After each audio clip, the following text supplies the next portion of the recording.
Menyambung kaji kita akan hadis-hadis baginda Rasulullah sallallahu alaihi wasallam yang telah dihimpun oleh Al-Imam An-Nawawi dalam kitabnya Riyadhus Shalihin.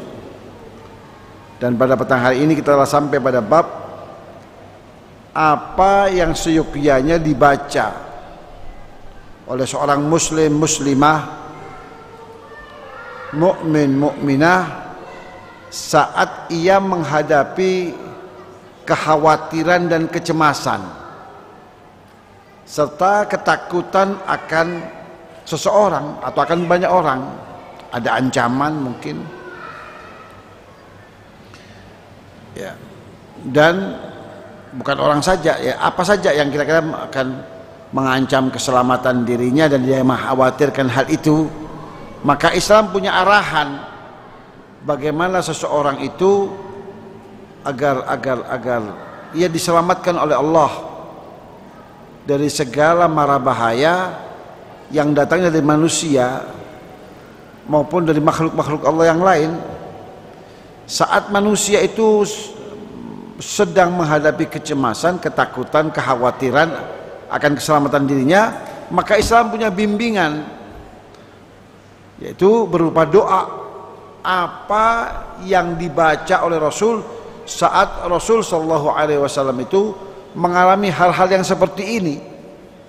Sementara Rasul kita Muhammad itu telah Allah tetapkan sebagai uswatun hasanah, sebagai suri teladan yang terbaik. Jadi acuan seorang muslim muslimah dalam kehidupan ini adalah acuannya Rasulullah, bukan yang lain. Kenapa? Karena itu ketetapan yang datangnya dari Allah, bukan hasil opini yang dibentuk, bukan hasil opini yang dibentuk lalu ditanamkan pengaruh-pengaruh kepada masyarakat, enggak. Tapi ketentuannya ini datangnya dari Allah, bahwa Allah telah menjadikan Rasul Muhammad dan nilai-nilai kepribadian beliau sebagai suri teladan yang terbaik bagi seluruh umat Muhammad SAW, seluruh umat Islam. Bahkan Allah Subhanahu wa taala tandaskan hal itu. Laqad kana lakum fi Rasulillahi uswatun hasanah.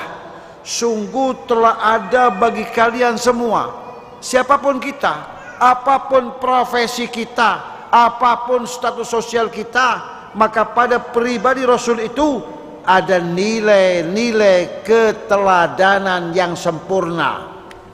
Lalu Allah Subhanahu wa taala melanjutkan informasinya. Bagi siapa nilai-nilai keteladanan yang ada pada diri Rasul itu? Liman kana yarjullaha wal yaumal akhir. Bagi mereka-mereka yang mengharapkan keridhaan Allah, yang mengharapkan maghfirah Allah, yang mengharapkan rahmat Allah, bagi mereka yang mengharapkan kesuksesan dirinya sebagai hamba Allah, maka itu dapat dicapai, hal itu semua dapat digapai manakala ia telah menjadikan Rasul Muhammad sebagai uswahnya, sebagai suri teladannya, sebagai qudwahnya, di mana ia akan hanya mengacu segala sesuatunya sesuai, seiring, sejalan apa yang telah datang dari baginda Rasul Muhammad sallallahu alaihi wasallam. Tidak sampai di situ saja, wal yaumal akhir, bagi seseorang yang mengharapkan suksesnya ia kelak di hari akhirat. Ini kesuksesan yang sesungguhnya, kesuksesan yang sebenarnya, kesuksesan yang sejati. Kalau kesuksesan di dunia ini kesuksesan yang bersifat temporal, kesuksesan yang bersifat semu. Sukses setahun, setelah itu selesai. Mungkin ada yang lebih lama, 2 tahun, 3 tahun, setelah itu selesai. Kalau ia sukses sebagai pembisnis, berikutnya dia akan bangkrut. Itulah kesuksesan dunia. Tapi kalau kesuksesan akhirat, sukses dalam artian selama-lamanya, sukses dalam artian sukses dalam keabadian, bahagia dalam keabadian, abadi bahagianya. kesuksesannya abadi. Nah, bagi orang yang mengharapkan itu semua kelak di akhirat, maka caranya hanya ada manakala ia telah menjadikan Rasul Muhammad itu sebagai suri teladannya. Siapapun kita, apapun profesi kita, apapun jabatan kita,